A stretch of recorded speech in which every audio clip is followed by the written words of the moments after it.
Attorney Ricky Tumutorgo, nagtataguyod ng katotohanan, nakikipaglaban para sa bayan.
Oh, ito pa yung isang questionable, si Kiko Pangilinan.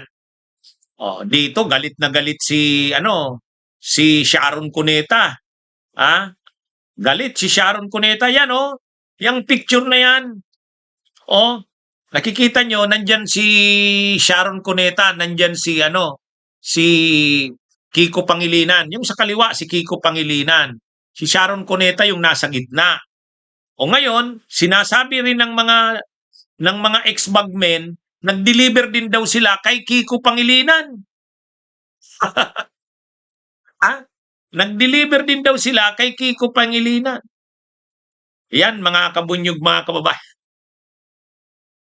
Yan yung nila, kinakalat na naman nila. May picture na pinakita Kasama daw diyan ni Kiko Pangilinan yung mga empleyado ng Misibis Aviation. Mga tao ni Saldico. Nandyan si Sharon sa picture, nandyan si Kiko. Ang mga kasama daw dyan ay mga empleyado ng Misibis Aviation, pag-aari ni Saldico. Yan ang pinapalabas ng mga ex-bagmen na kahit si Kiko Pangilinan ay tumanggap ng mali-malitang pera galing kay Saldico. Ay galit si Sharon Cuneta Sabi ni Sharon Cuneta, napakasinungaling nyo. Ganun talaga yung ganun talaga yung binitiwan ni Sharon.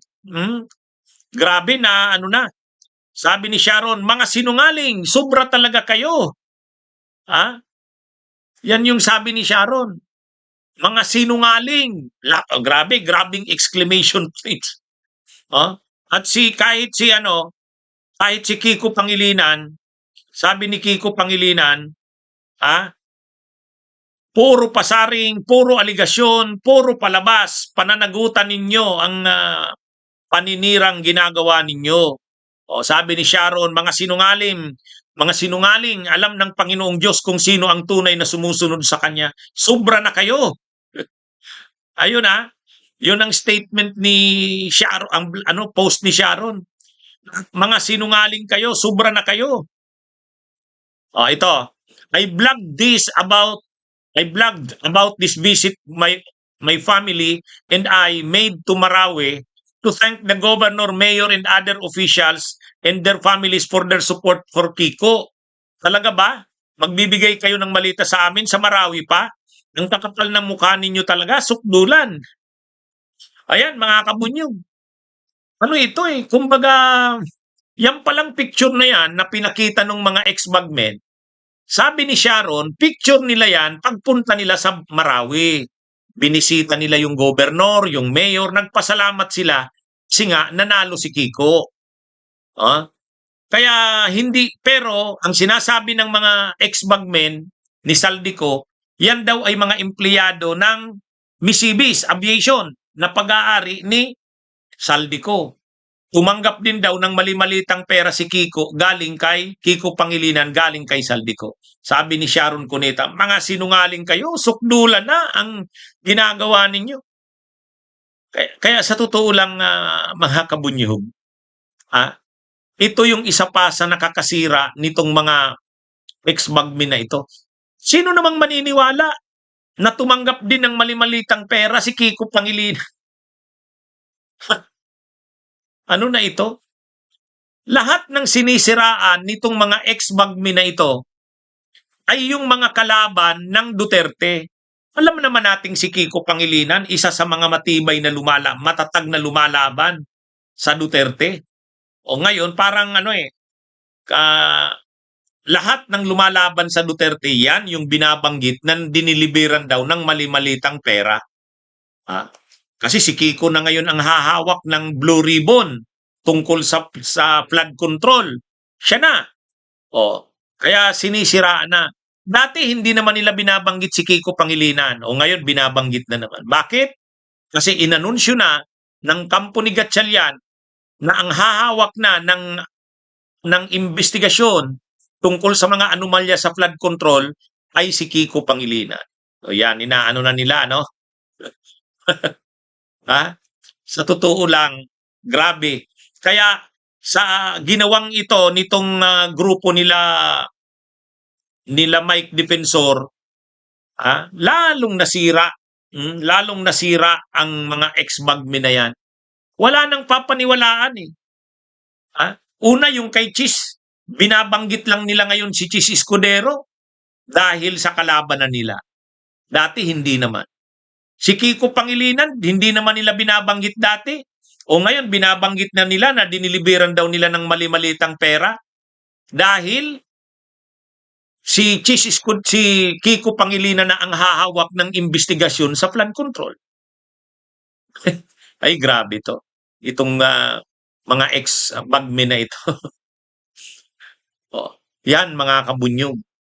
Kaya, ano talaga ito? Sirang-sira itong mga, na ito. Wala nang maniniwala.